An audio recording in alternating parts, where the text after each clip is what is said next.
Tidak ada sesembahan atau ibadah yang patut dilakukan kecuali hanya kepada Allah. InsyaAllah ada dia kumpulan doa.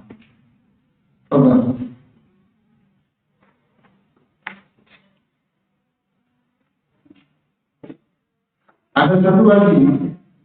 Ini bagian keempat. Tadi disebutkan 2, berarti kurang 1 dari bagian iman kepada Allah. Apa itu?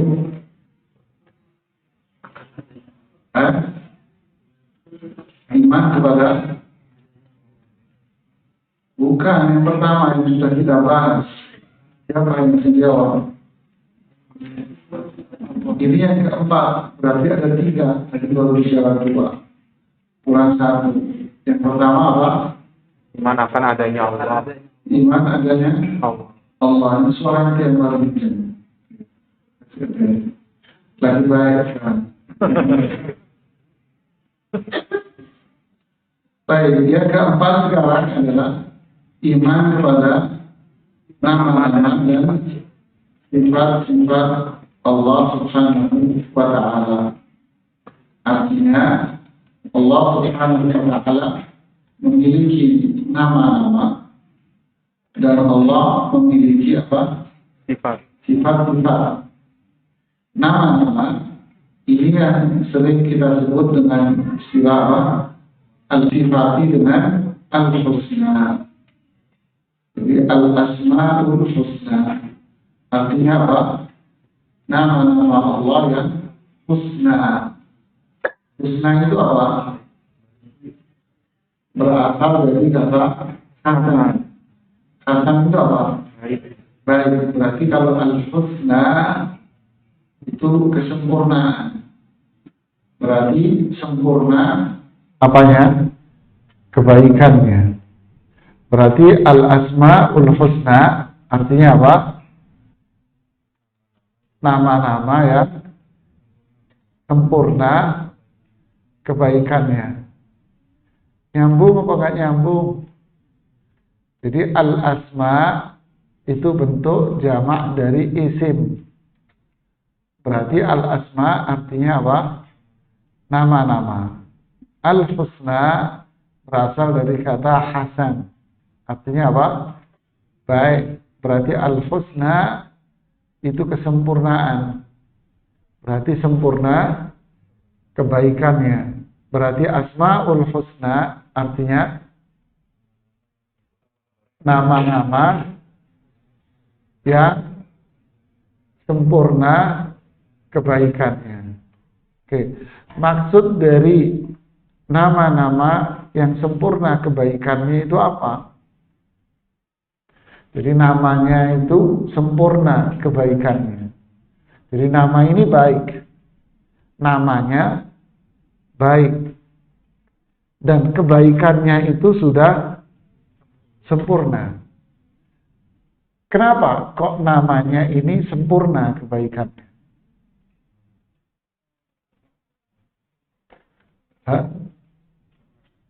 Karena nama ini mengandung sifat. Bingung ya? Contoh, ini sekedar contoh. Namanya Mahmud. Artinya apa? Terpuji. Apakah orangnya, sifat orangnya terpuji beneran? Maling, kadang namanya Mahmud. Telah tertangkap pencuri bernama umpama nih, jangan tersinggung ya, contoh. Astagfirullahaladzim. Itu kalau kita, berarti nama kita ini apa? Ya semoga baik gitu. Nah, nama Allah Subhanahu wa Ta'ala itu sempurna kebaikannya. Kenapa? Karena mengandung pasti ada sifatnya di situ. Contoh, Allah punya nama Al-Mun'im. Apa itu? Itu nama. Namanya Al-Mun'im. Nama.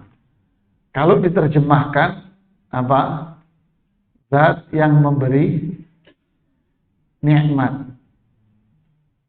Berarti sifatnya apa? Memberi nikmat. Artinya semua nikmat itu datangnya dari siapa? Dari zat yang punya nama Al-Mun'im. Faham? Itu namanya nama Allah yang sempurna kebaikan. Karena mengandung sifat. Allah punya nama Sami', As-Sami'. Itu nama Allah. Kalau diterjemahkan, namanya apa? Zat yang mendengar. Berarti sifatnya apa? Mendengar. Berarti kandungan hukumnya apa? Tidak ada satu suara pun di dunia ini. Allah pasti dengar. Itulah kesempurnaan nama Allah. Faham jemaah? Allah punya nama Al-Alim. Itu nama. Artinya apa? Zat yang mengetahui. Berarti sifatnya Allah itu tahu.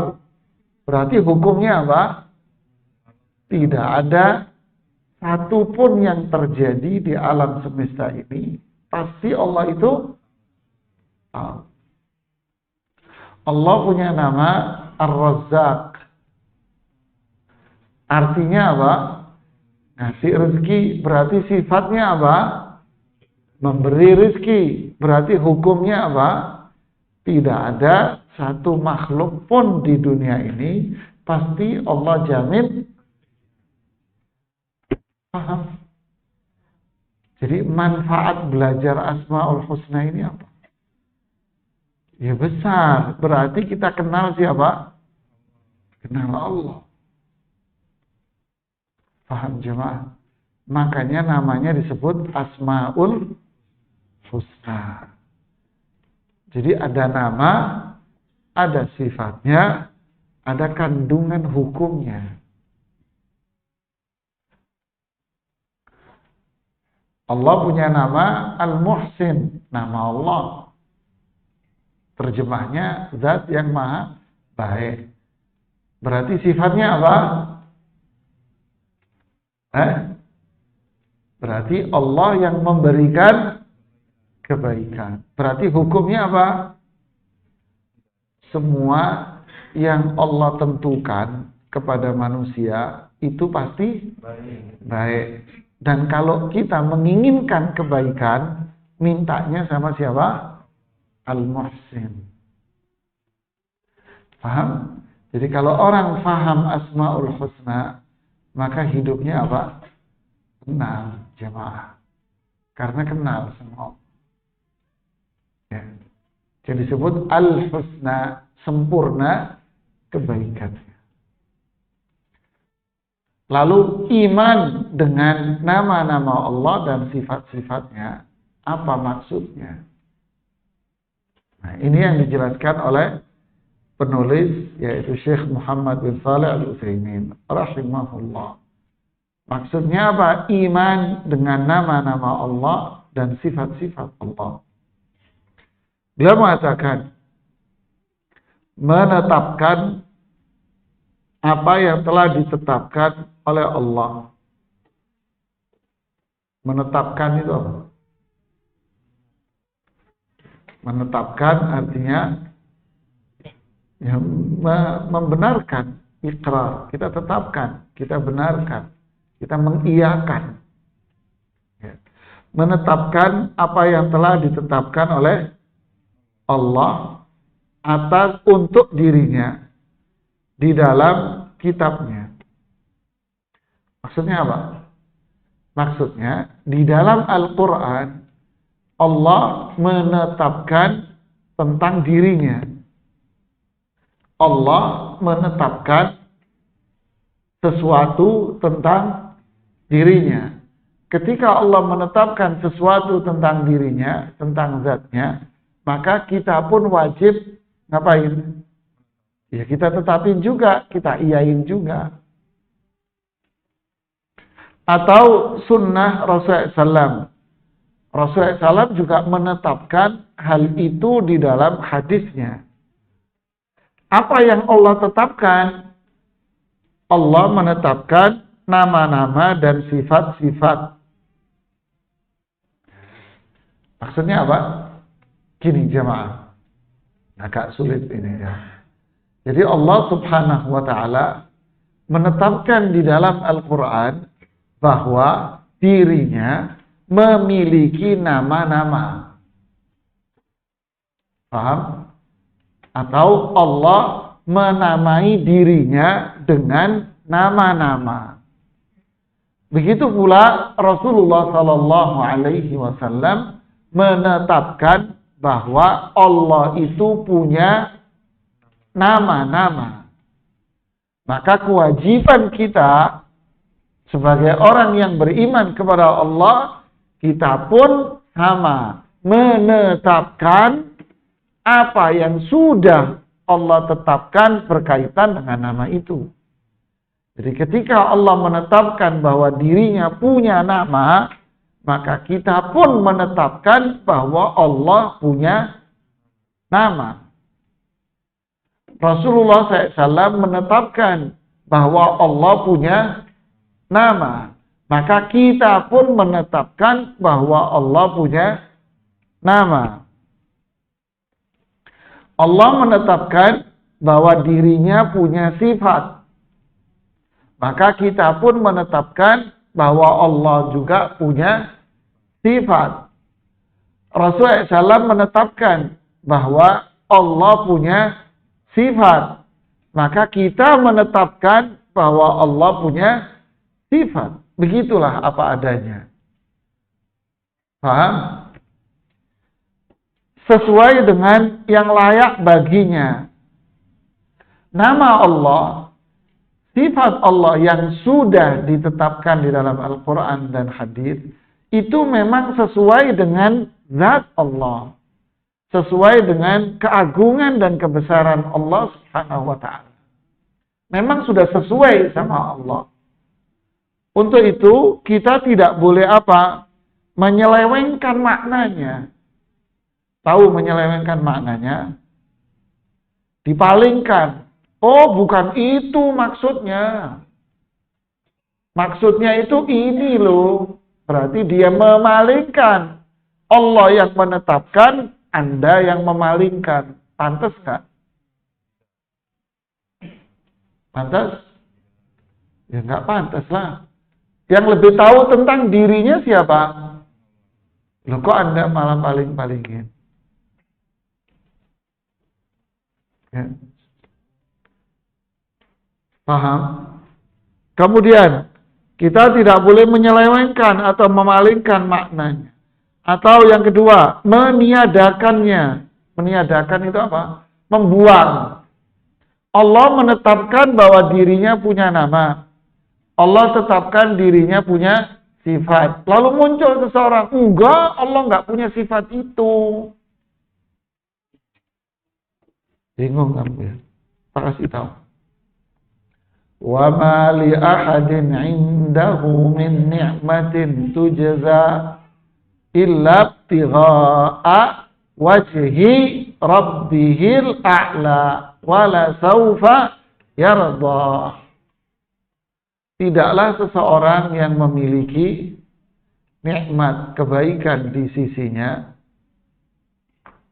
ya, min ni'matin tujza, yang bakal dibalas oleh Allah, kecuali, maksudnya kalau pengen sedekah kita, kebaikan kita dibalas oleh Allah, maka syaratnya adalah illa batigha'a wajhi rabbil a'la, melainkan mengharap. Nah, di sini disebutkan wajhi, mengharapkan wajhi, al-wajhu.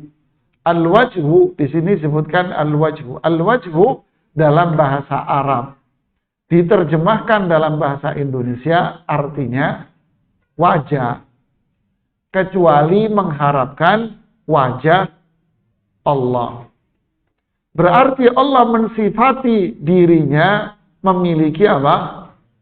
Wajah. Maka kewajiban kita apa? Menetapkan apa yang sudah ditetapkan oleh Allah. Sudah. Allah menetapkan bahwa dirinya punya wajah, maka kita wajib menetapkannya. Wajah apa? Sesuai dengan keagungan dan kebesarannya. Itu sesuai sama Allah. Tidak boleh kita menyelewengkan maknanya. Oh, yang dimaksud wajah di sini, al-wajhu di sini bukan wajah, tapi maksudnya adalah ridho. Jadi diartikan mencari keridoan. Berarti dia memalingkan sifat Allah ini ke makna yang boleh ini. Nggak boleh lah. Nah, Allah menetapkan dirinya tentang wajah, kok Anda memalingkan ke makna yang lain? Sopan nggak orang yang begini? Bukan sopan lagi, kurang ajar. Gitu kan? Atau membuang dengan mengatakan tidak, Allah tidak punya wajah. Gitu. Loh, ini yang di Quran apa? Itu maknanya lain. Berarti orang yang membuang pasti akan memalingkan maknanya. Enggak, Allah itu tidak punya wajah. Kalau Allah nggak punya wajah, lalu makna ayat ini apa? Berarti kategori orang yang seperti ini tidak dikatakan sebagai orang yang beriman sama Allah. Paham belum? Paham sekarang? Waja'a rabbuka wal malaku saffan saffa. Dan Rabb kalian datang. Dan para malaikat pun bersof-sof. Di sini Allah mensifati dirinya dengan sifat apa? Apa? Datang. Berarti Allah mensifati dirinya dengan sifat datang. Maka kewajiban kita apa? Menetapkan, mengimani seperti yang Allah katakan di dalam Al-Quran. Ja'a artinya datang. Siapa yang datang? Rabbuk, Rabbmu.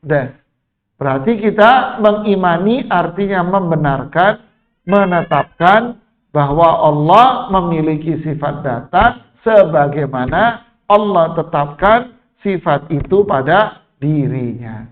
Bagaimana? Nggak boleh ditanya bagaimana. Yang ketiga, mempertanyakan bagaimana bentuk dan caranya. Nggak boleh. Kepo. Nggak boleh, ini keponya kelewatan. Bagaimana ya Allah datang? Nggak boleh ditanya, Mas. La yus'alu amma yaf'al. Allah tidak boleh ditanya atas apa yang diperbuat. Nggak boleh nanya. Cukup kita iman, membenarkan bahwa Allah itu datang. Jangan dipalingkan artinya, oh bukan, itu yang datang bukan Allah, tapi perintah Allah yang datang. Dipalingkan sama dia. Berarti dia membuang sifat Allah. Ini namanya nggak iman.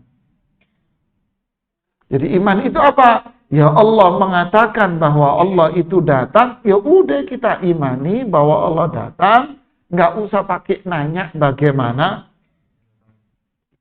Allah mensifati dirinya bahwa Allah itu punya wajah, ya udah nggak usah nanya. Yadullahi fawqa aydihim, tangan Allah di atas tangan mereka. Berarti Allah mensifati Allah punya. Ya udah, yad itu artinya apa? Al-yad dalam bahasa Arab. Diterjemahkan bahasa Indonesia artinya tangan. Ya udah, kita beriman menetapkan seperti yang Allah tetapkan di dalam Al-Quran. Jangan dipalingkan makna. Enggak, ini yang dimaksud bukan tangan, tapi kekuatan, power. Lu sok tahu. Berarti kalau dia palingkan, berarti dia membuang nama Allah. Nanya juga nggak boleh, kayak apa ya? Nggak boleh. Cukup kita menetapkan dan membenarkan bahwa Allah punya sifat tangan, wajah, datang, dan seterusnya. Cukup jelas? Maupun menyerupakannya dengan sifat-sifat Allah. Nah, kita juga tidak boleh. Allah punya sifat wajah, berarti wajah Allah itu kayak manusia. Boleh? Yo, nggak boleh lagi, malah jamaah. Ya, malah tidak boleh. Jadi cukup iman terhadap nama-nama Allah dan sifat-sifat Allah, artinya apa? Membenarkan, menetapkan apa yang Allah sebutkan di dalam Al-Quran tentang dirinya. Allah bilang punya nama ini, Allah bilang punya sifat ini, terjemahnya dalam bahasa Indonesia ini cukup. Tidak boleh kita menyamakan Allah di dalam dengan makhluknya atau mempertanyakan bagaimana bentuknya, bahkan sampai membuangnya nggak boleh, memalingkan maknanya juga tidak boleh. Jadi ada berapa larangan berkaitan dengan iman terhadap nama Allah dan sifat Allah. Apa yang pertama? Tidak menyelewengkan maknanya. Terus apa?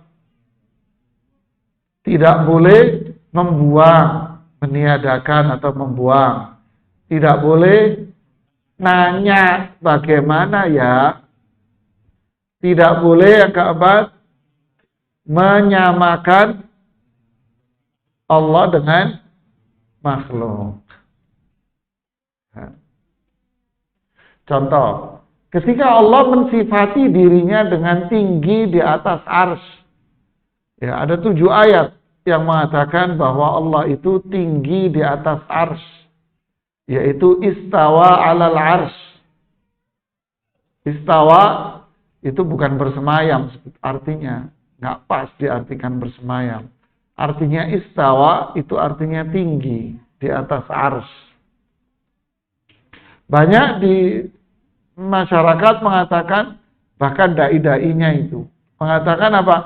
Jika ayat ini kita artikan Allah itu tinggi di atas arsy, nah, mulai dia berusaha untuk menyamakan Allah dengan para raja. Jika Allah itu tinggi di atas arsy, berarti kayak seorang raja yang duduk di sebuah singgasana, dibatasi dengan sebuah ruangan dan tempat. Jadi kayak seorang ilustrator dan grafik. Tahu orang ilustrator, tukang gambar kartun nih, jamaah. Dia digambarin terus diimajinasikan di logikanya. Logika dia, pasti logika siapa? Manusia. Berarti kayak raja di sini, di sini, di sini. Wah, nggak bener ini. Kalau Anda mengatakan Allah tinggi di atas arsy, berarti Anda menyamakan Allah dengan makhluk. Terus bagaimana? Allah itu tidak tinggi di atas arsy. Terus gimana? Di mana dong? Allah di mana-mana. Paham logika berpikirnya? Berarti apa yang dia lakukan orang ini? Sebetulnya yang menyamakan Allah dengan makhluk siapa? Nah, dia sendiri. Tapi menuduh orang lain menyamakan Allah dengan... Dia yang menyamakan Allah dengan makhluk. Dengan siapa tadi? Akhirnya akibatnya apa? Dibuang nama Allah. Akhirnya apa? Dipakai Allah SAW. Bahkan inilah Al-Quran. Inilah Rasulullah SAW. Inilah para sahabat. Tapi dia, begitulah para jamaah. Jadi ini masalah yang berbahaya sekali. Pahami, berkaitan dengan nama-nama Allah dan sifat-sifat Allah, larangannya ada berapa tadi? 4. Apalkan. Tidak boleh apa?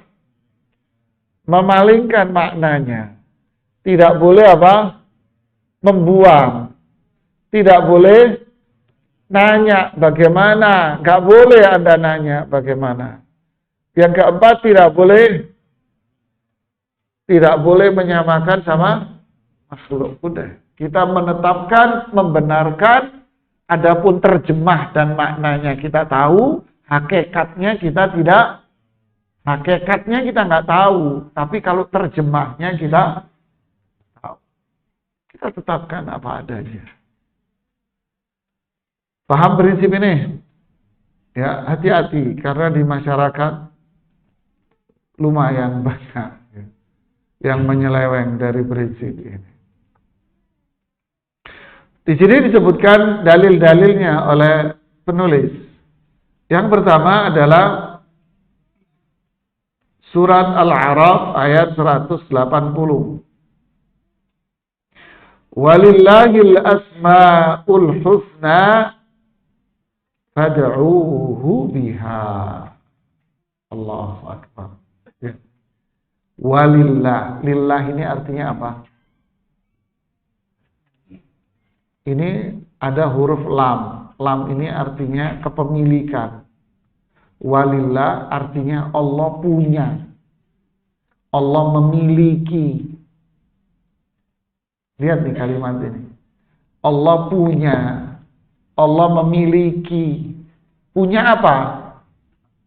Al-asma. Allah punya nama-nama. Berarti Allah menetapkan bahwa dirinya punya nama. Lalu nama-nama ini dikatakan apa? Husna. Yang tadi itu. Sempurna kebaikan. Kenapa sempurna kebaikan? Kenapa tadi? Karena apa? Mengandung sifat. Oke. Untuk itu, fad'uuhu biha. Berdoalah dengannya. Nah, ini jemaah. Jadi kalau mau doa, mulailah dengan menyebut Asmaul Husna. Ya. Paham maksudnya? Belum. Gimana caranya doa dengan menyebut Asmaul Husna? Siapa yang bisa ngasih contoh? Ayo coba. Contoh bahasa Indonesia. Doa pakai bahasa Indonesia memulai dengan Asmaul Husna. Gimana? Ya Ghafur, wahai Zat yang mengampuni dosa-dosa, ampunilah dosa-dosaku. Nah ini contohnya. Ya, kasih kumpulan doanya. Bukan anak sih yang ngasih, anak cuma bagi yang di meja doang. Siapa yang naruh yang nggak tahu. Contoh lagi apa? Nih, Bapak apa? Enggak? Hah? Coba.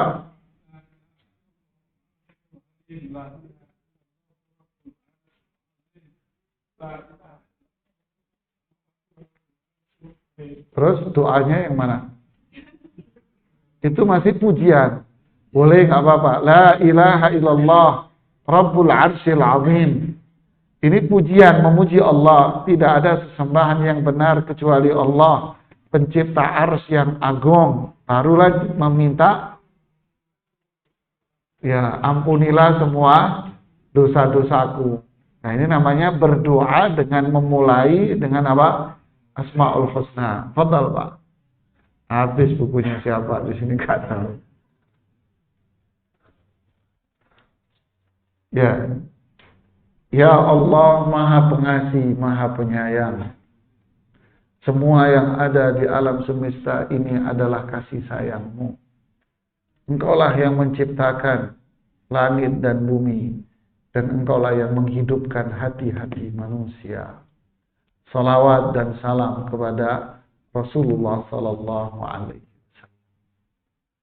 Jadikanlah suamiku suami yang setia kepadaku ya Allah. Umpamanya kan begitu kan ya. Suaminya berdoa juga, ya Allah Maha Pengasih, Maha Penyayang, pemilik nama-nama yang sempurna dan sifat-sifat yang agung. Salawat dan salam kepada Rasulullah. bukakanlah hati istriku untuk mengizinkan diriku salat.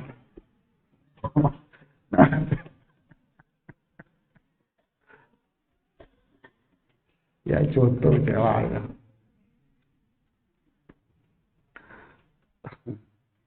Jadi inilah kiat doa apa? Terkabul. Jadi kalau doa jangan langsung minta, tetapi pujilah Allah dengan nama-namanya yang tadi. Kemudian sholawat kepada Rasulullah SAW, kemudian mintalah doanya, ditutup dengan memuji lagi. Fad'uuhu biha, berdoalah dengan asmaul. Maknanya juga fad'uuhu biha, artinya apa? Beribadalah dengan nama ini. Maksudnya ibadah dengan nama ini apa? Kalau kita sholat, ingatlah, kita ini sholat dilihat sama siapa? Dilihatin sama Allah. Kita sholat, bacaan kita didengar sama, gerakan kita diketahui sama siapa? Hati-hati kalau sholat. Yang benar kalau sholat jangan cepet-cepetan. Berarti sholatnya dengan apa? Dengan mengingat Asmaul Husna, akhirnya apa? Khusyuk. Kalau bicara, hati-hati. Kalau berbuat, hati-hati. Kenapa? Ada yang ngelihat, ada CCTV yang di Jawa. Ada yang ngelihat, ada yang dengar. Kalau begini, berani nggak maksiat? Berani. Fad'uuhu biha. Subhanallah ya. Inilah manfaat besar dari mengenal Allah dengan Asmaul Husna. Jadi Asmaul Husna bukan hanya sekedar dihafal sambil gedek-gedek, terus nggak tahu konsekuensi maknanya. Terus kelanjutannya dari firman ini apa? Wadarul ladina yulhiduna fi asma'ihi. Lihatlah.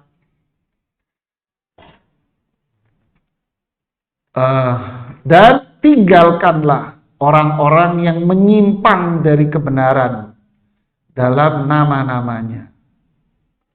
Menyimpang dalam kebenaran berkaitan dengan nama-nama Allah. Siapa mereka? Mereka yang nanti akan dijelaskan oleh penulis. Ada dua kelompok. Kelompok yang menyamakan Allah dengan makhluk. Kelompok kedua, kelompok yang membuang nama-nama Allah dengan dalih apa? Biar nggak sama makhluk. Yang ini menyamakan, yang ini membuang dengan dalih biar nggak sama dengan makhluk. Yang terjadi di masyarakat kita yang mana banyaknya? Yang pertama apa yang kedua? Yang kedua yang paling banyak. Dengan dalih tidak mau menyamakan Allah dengan makhluk, tapi dibuang. Nah, inilah namanya apa? Yulhiduna fi asma'i, penyimpangan. Contoh lagi kita kasih tahu. Di hadis Rasulullah SAW mengatakan, yanzilu Rabbuna ila sama'id dunya hina yabqa as-thuluthul lailil akhir. Rabb kalian, Zat Maha Pencipta kalian, itu akan turun. Lihat, ada kata diksi, Rabb kalian turun ke langit dunia. Yang kita lihat ini. Kapan? Ketika sepertiga malam yang Di hadis ini, Allah sifati dirinya dengan apa? Turun. Kemana turunnya? Ke langit dunia. Kapan? Sepertiga malam yang terakhir. Kewajiban kita apa? Sudah imani. Rasulullah SAW menetapkan ini buat Allah. maka kewajiban kita membenarkan. Titik. Sesuai dengan keagungan dan kebesaran. Lah mereka kelompok ini yulhidun. Yulhidun itu apa tadi? Melakukan penyimpangan. Apa? Dimulai dengan logika akal. Loh, kalau Allah turun ke langit, berarti langit yang di atas kosong dong. Loh, mulai pakai uteknya dia. Kosong dong yang di langit. Terus kalau turun di sepertiga yang mana? Loh, kalau sepertiga di Indonesia belum tentu sepertiga di Jepang. Sepertiga yang mana? Kalau ngomong yang bener dong, Mas. Digituin Anda disalahin. Hadisnya disalahkan sama dia. Mulai dibuang sifat itu. Loh, yang turun bukan Allah itu. Yang turun siapa? Rahmatnya. Padahal di sisi lain dia bilang apa? Allah itu tidak di atas. Allah di mana-mana. Kontradiksi nggak? Gue bingung diri kan nanti. Kontradiksi dia akhirnya omongannya. Begitulah mereka yang melakukan apa? Penyimpangan. Di ayat ini mengatakan wadaru, tinggalkan dai-dai yang menyimpang terhadap nama-nama Allah ini. Tinggalkan, buang, jangan didengerin pengajiannya. Paham jemaah? Cukup tajam ya. Oke, cukup tajam ini.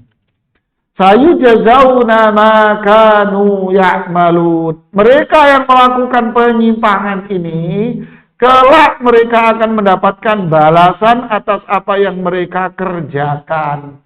Berarti yang melakukan penyimpangan ini bakal masuk neraka. Cukup saja.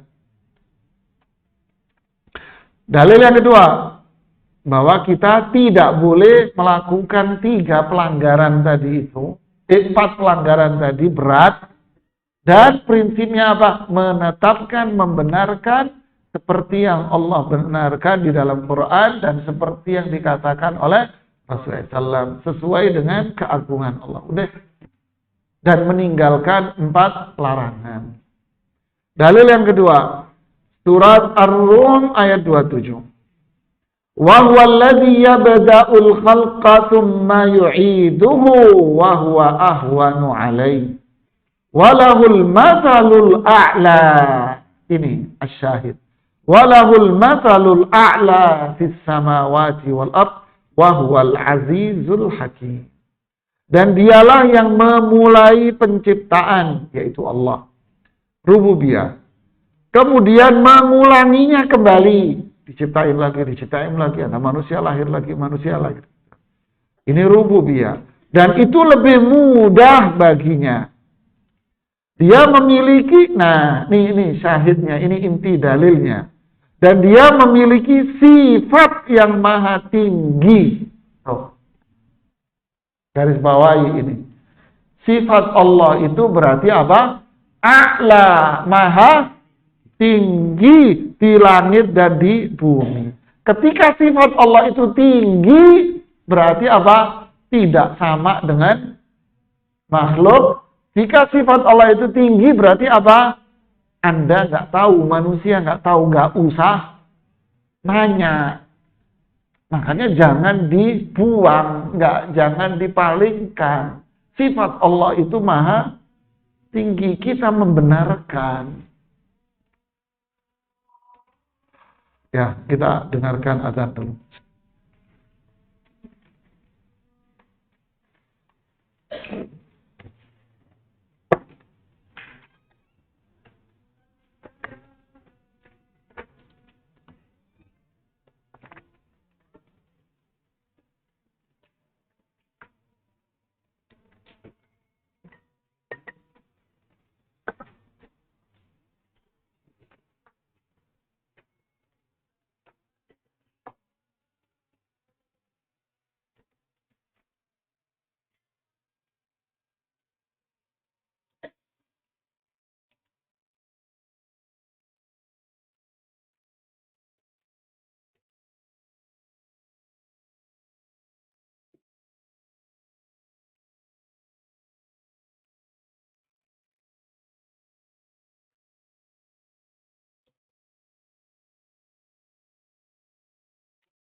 La haula wala.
La ilaha illallah.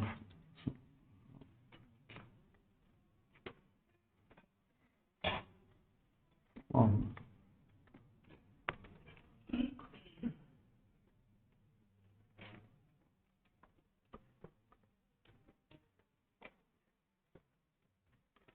Ya, kita lanjutkan pada dalil yang ketiga. Surat Asy-Syura ayat yang ke-11. Di ayat ini Allah berfirman, "Laisa kamitslihi syai'un wa huwas samiul basir." Tidak ada sesuatu pun yang serupa, yang sama dengan Allah. Lihat nih. Tidak ada sesuatu pun yang serupa dengan Allah. Dan dialah yang maha mendengar lagi maha melihat. Berarti apa yang ditetapkan oleh para ulama salaf, ini memang murni berdalih dengan Quran. Allah menamai dirinya dengan nama-nama. Menetapkan dirinya bahwa dirinya memiliki nama dan sifat. Rasulullah SAW juga menetapkan bahwa Allah Subhanahu wa ta'ala memiliki nama-nama dan sifat. Kewajiban kita membenarkan dan mengimaninya. Kita paham memang secara makna terjemah kita paham. Tetapi hakikatnya kita tidak tahu. Sehingga kita beriman sesuai dengan keagungan kebesaran Allah. Larangannya ada 4 di sini. Laisa kamitslihi syai'un, tidak ada sesuatu pun yang sama dengan Allah. Berarti apa? Tidak boleh menyamakan Allah dengan makhluk. Karena tidak boleh menyamakan Allah dengan makhluk, maka kita tidak boleh nanya agar tidak menyamakan Allah dengan Allah menetapkan nama-nama dan sifat ini, makanya tidak boleh dibuang. Jangan dibuang, jangan dipalingkan. Difahamilah secara makna yang hakiki, secara maknanya dalam bahasa Arab. Ya. Adapun hakikatnya kita serahkan kepada Allah. Nah, inilah prinsip yang benar. Inilah keyakinan yang benar. Inilah Al-Quran. Ini hadis. Ini yang ditetapkan oleh para sahabat, para ulama salafus salih berkaitan dengan iman kepada Allah Subhanahu wa ta'ala. Lalu berikutnya penulis membahas ada 2 kelompok yang tersesat dalam masalah ini. Siapa kelompok yang tersesat ini? Nah, nanti akan kita bahas dalam pertemuan berikutnya. Silakan kalau ada yang mau bertanya. Silakan, Mas. Waalaikumsalam warahmatullahi wabarakatuh. Ya.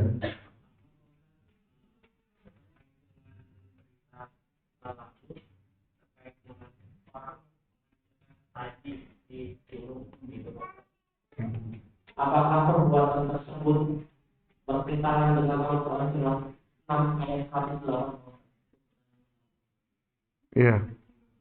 Terus? Pertanyaan kedua, orang dalam berdoa kepada Allah, Allah berfirman, berdoa kepada saya Allah doa. Kemudian redaksi melampaui batas. Iya. Pertanyaan Anda yang kedua itu panjang gitu. Yang pertama, di dalam Al-Quran di surat Al-An'am pada ayat yang 108. Al-An'am 108 Allah berfirman, "Wala tasubbul ladzina yad'una min dunillah." Jangan kalian mencaci maki, mencela mereka yang berdoa kepada selain Allah. Jelas ya. Jadi jangan mencaci maki, mencela mereka yang berdoa kepada selain Allah. Jadi jangan mencela mereka yang berbuat syirik. Kenapa? Dampaknya fayasubbullaha adwan bighairi ilmin. Nanti mereka akan mencaci maki Allah tanpa ilmu, sebagai bentuk permusuhan. Terjadi nggak? Ya. Jadi tidak boleh itu, Mas. Itu terjadi karena emosional dia tanpa ilmu. Tidak boleh mencaci mereka, apalagi sampai melakukan pengrusakan. Ya. Tapi ada beberapa catatan di sini. Yang pertama, bukan berarti itu kita disuruh bungkam dari amar ma'ruf nahi munkar. Tidak. Kebatilan, kesyirikan tetap harus dijelaskan. Ya. Dijelaskan secara ilmiah berdasarkan dalil. Jadi yang dilarang tadi itu apa? Merusak, mencaci maki dengan kata-kata yang kasar. Itu yang dilarang. Bukan berarti catatannya, satu, kita membiarkan kemusyrikan itu. Udahlah, kan gak boleh mencaci, biarin aja. Gak boleh. Kita harus jelaskan bahwa syirik tetap syirik. Bahwa sesaji-sesaji itu syirik besar, kufur, murtad. Kita jelaskan. Ya. Yang kedua, yang berhak untuk melakukan pengrusakan itu adalah waliul amr, pemerintah. Bukan kita, individu. Pemerintah dalam hal ini adalah lembaga-lembaga yang ditunjuk pemerintahannya. Nggak boleh individu atau yayasan melakukan itu. Maka yang terjadi adalah kekacauan. Jadi kewajiban kita hanyalah apa? Dakwah. Mengajarkan masyarakat tentang tauhid, mengajarkan masyarakat tentang bahaya syirik. Kewajiban kita adalah ibadah hanya kepada Allah, meminta hanya kepada Allah, berdoa hanya kepada Allah, berlindung hanya kepada Allah, mencari keselamatan hanya kepada Allah, berserah diri hanya kepada, takut hanya kepada Allah. Sudah. Ini kewajiban kita. Jauhi segala bentuk syirik-syirik itu. Meyakini bahwa gunung, laut, lembah memiliki kekuatan supranatural dan bisa memberikan kebaikan. Untuk itu kita harus memberikan sesuatu agar tidak murka. Ini syirik namanya, syirik besar. Kalau tak tobat, dia akan kekal di neraka dan murtad dia. Ini harus kita jelaskan secara ilmiah tanpa harus mencaci dan merusak. Karena yang berhak melakukan itu adalah pemerintah. Paham? Ya. Kemudian yang kedua, pertanyaan Anda berkaitan dengan ayat wala ta'tadu, ya. Jangan kalian melampaui batas. Sebentar, saya lihat ayatnya.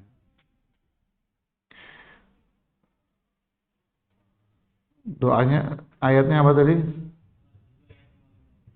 Surat berapa? Surat 7, ayat 55. Tak lihat cepat. Ya, oke. Di ayat ini Allah berfirman, "Ud'u rabbakum tadarruan wa khufyatan innahu la yuhibbul mu'tadin." Di sini ada perintah dan ada adab. Perintahnya apa? Berdoa. Allah memerintahkan kita untuk berdoa. Adab dalam berdoa apa? Satu, tadarru'. Berdoalah dengan penuh khusyuk. Khusyuk itu apa? Pahami makna yang Anda minta. Zikir, pahami makna yang Anda baca. Ya. Kemudian yang kedua, khufyah. Tadarru' juga maknanya diartikan oleh Imam Ibnu Katsir, artinya adalah merendah. Berdoalah dengan khusyuk, pahami maknanya, dan berdoalah dengan tadarru', artinya apa? Berdoalah dengan merendah bahwa diri Anda adalah orang yang hina di hadapan Allah. Diri kita adalah orang hina, tidak mampu, tak berdaya, lemah, miskin di hadapan Allah. Itu namanya tadarru'. Yang kedua, berdoalah dengan khufyah. Khufyah di sini apa? Khufyah ini diartikan oleh Ibnu Abbas dengan asir, dengan suara pelan. Berzikir, berdoa dengan suara pelan. Seperti dalam hadis Bukhari Muslim dari Abu Musa al-Asy'ari, rafa'an nasu aswatahum fid du'a. Ada beberapa sahabat yang mengangkat suara dengan keras ketika berdoa. Lalu Rasulullah SAW mengatakan, ayyuhan nas, irba'u ala anfusikum. Sayangilah diri kalian. Fa innakum la tad'una asam wala ghaiba. Kalian itu tidak berdoa kepada zat yang tuli dan tidak ada. Tapi kalian itu berdoa kepada zat yang maha mendengar. Nah, tadi itu kan. Dan zat yang maha ada. Nah, itu iman kepada Allah bahwa Allah itu ada. Jadi suaranya pelan-pelan. Begitu pula kalau zikir, nggak perlu zikir itu keras-keras, karena Allah itu maha mendengar. Adab yang ketiga, di sini disebutkan apa? Wala innahu la yuhibbul mu'tadin. Allah tidak menyukai orang-orang yang melampaui batas. Orang hamba meminta kepada Allah permintaan-permintaan yang gak pantas buat dia. Gak pantas kamu minta-minta itu. Au yatanatta fi soal, atau meminta berdoa dengan bahasa-bahasa kalimat-kalimat yang dipaksa-paksakan, seolah-olah ini kalimat yang bersajak. Biasa aja, jadilah diri Anda. Pengen doa berkelihatan indah di kupingnya orang, dibikin bersajak-sajak, padahal itu dia memaksakan diri. Tanattu' namanya. Au yubaligh fi raf'i sautihi bid-du'a.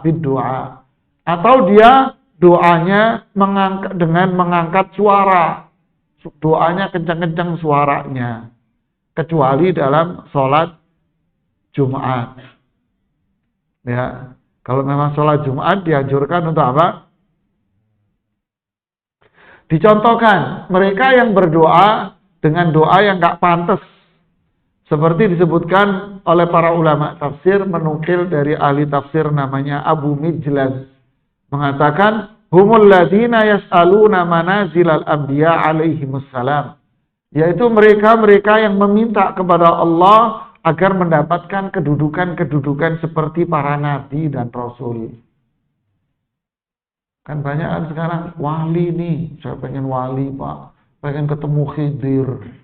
Kan ada itu di YouTube, itu anak kecil pengen ketemu Nabi Khidir. Ketemu kamu Pak, setan yang namanya Khidir. Ada contoh di sini hadis yang disebutkan oleh para ulama. Anna Abdullah ibnu Mughaffal mendengar seorang anak berdoa, Allahumma inni as'alukal qasral abyad an yaminil jannah idza dakhaltuha. Ya Allah, aku memohon kepadamu istana putih yang berada di sebelah kanan surga nanti kalau aku memasukinya. Dijawab sama sahabat ini, "Nak, salillahal jannah." Kamu minta aja surga. Kok lebay amat kamu minta istana putih di sebelah kanan segala. Jadi kan kelewatan namanya. Ya. Paham? Ini kira-kira. Nah, itulah kira-kira kesimpulan dari penjelasan para ulama.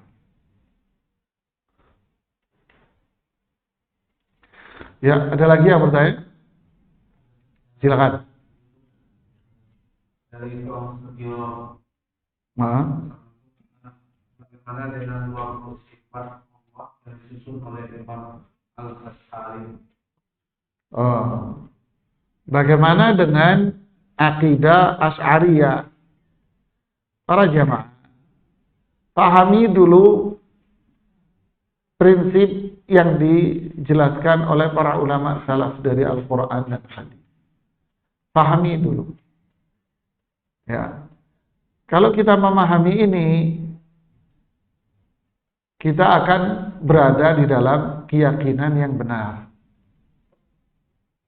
Berarti dari penjelasan tadi, kita ini wajib untuk mengimani, membenarkan, meyakini semua nama-nama Allah selama itu disebutkan oleh Allah di dalam Quran. Mengimani semua nama-nama Allah selama itu disebutkan oleh Rasulullah SAW dalam hadis yang sahih. Jangan dipilah-pilih. Enggak yang ini aja, nama Allah yang ini enggak. Berarti kita mengimani, membenarkan, menetapkan semua sifat-sifat Allah yang ditetapkan di dalam Al-Quran dan hadis yang sahih. Jangan ditebang pilih. Enggak, kita wajib mengimani cuma 20 sifat saja. Loh, sing liyane inti kemanain abang? Berarti yang lainnya diapain tadi? Terjebak dalam larangan tadi.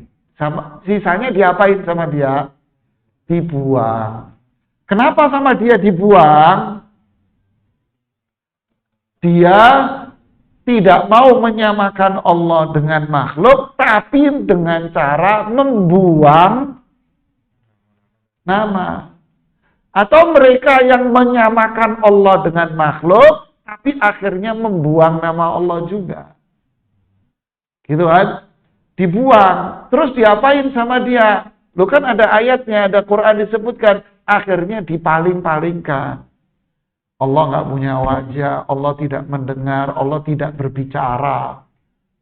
Allah punya sifat bicara.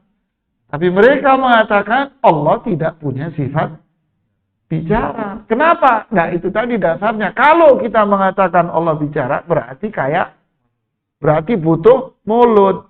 Sehingga Allah, Anda yang menyamakan Allah dengan makhluk, lalu Anda sendiri yang membuang nama, lalu apa?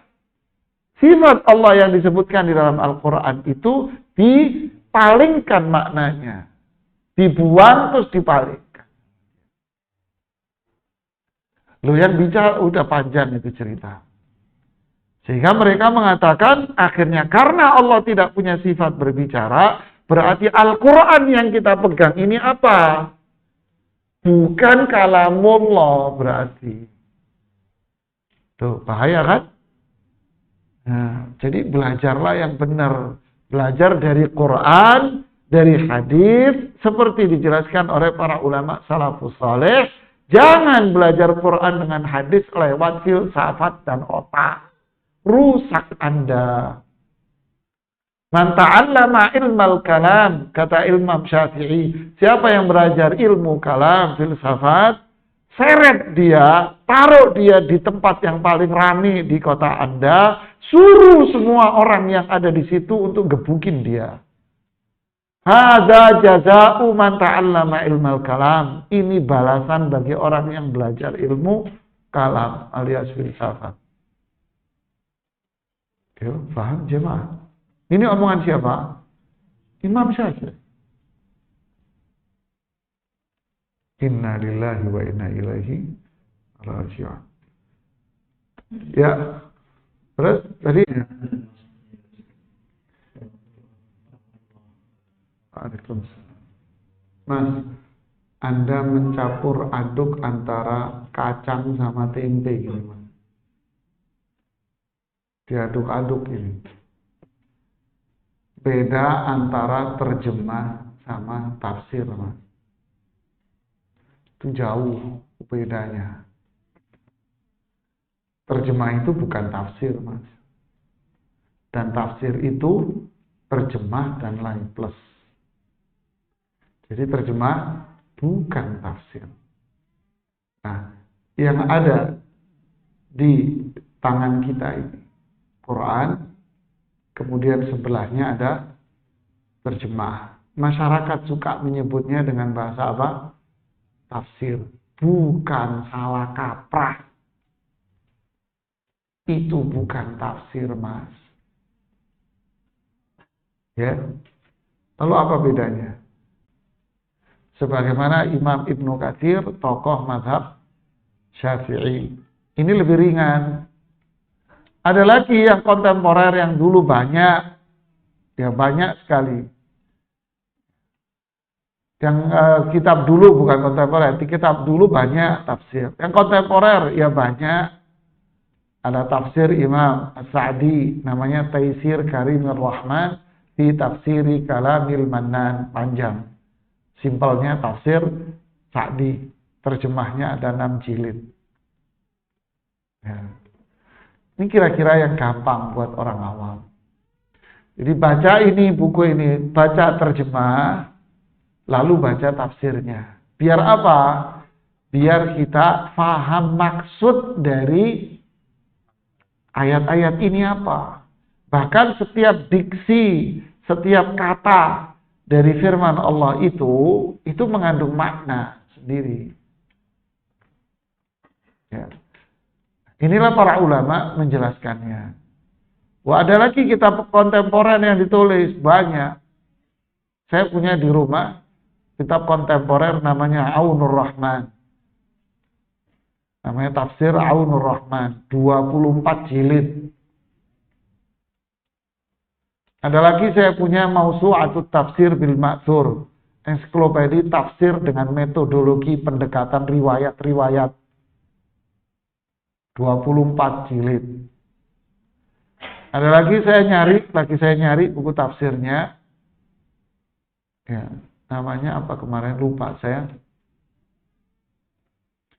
At-Tadabbur wal Bayan.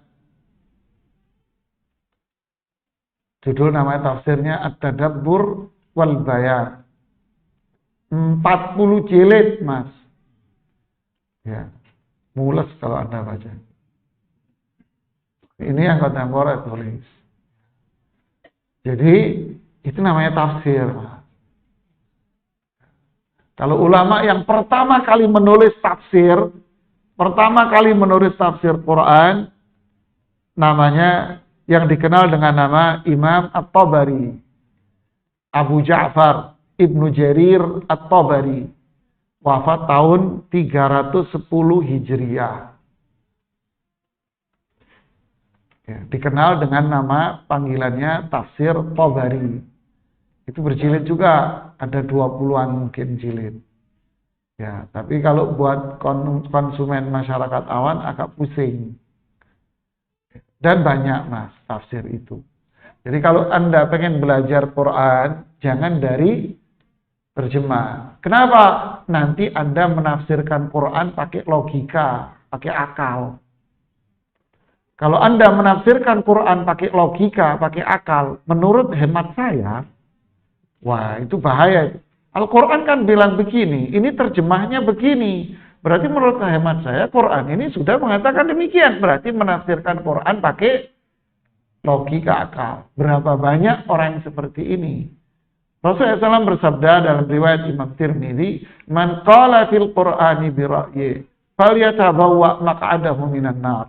Siapa yang menafsirkan Quran dari otak dan akal pikirannya, siap-siap masuk neraka kamu. Begitulah, Mas. Ya. Jadi yang Anda sampaikan tadi itu translate terjemahnya. Ya. Tentrem adem ayem, kayak habis dikasih nasi bungkus. Nah, itu yang nanya tuh. Silakan kasihin mic-nya. Pertanyaan terakhir ini.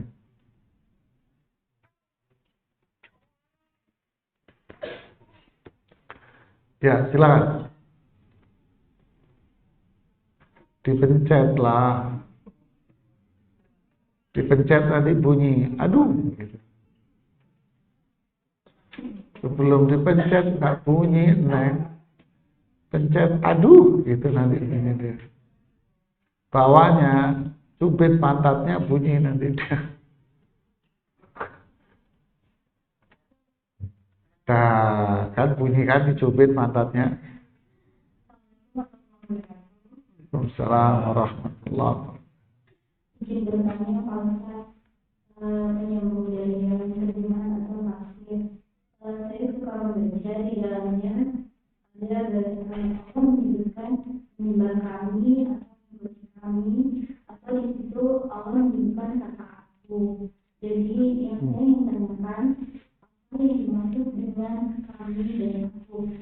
Atau mungkin selama ini yang dipikirkan adalah itu adalah keesaan Allah yang memang benar-benar Allah yang sendiriannya, atau dengan bahasa kaminya itu apakah mengikuti ada tangan-tangan seperti sahabat Nabi, guru atau yang lainnya, sehingga di situ Allah menyebutkan kami.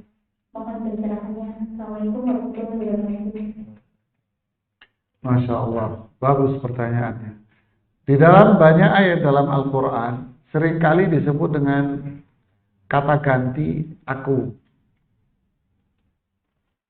Terkadang Allah menyebutkan dengan kata ganti kami. Jamaah, Al-Quran ini turun dengan bahasa apa?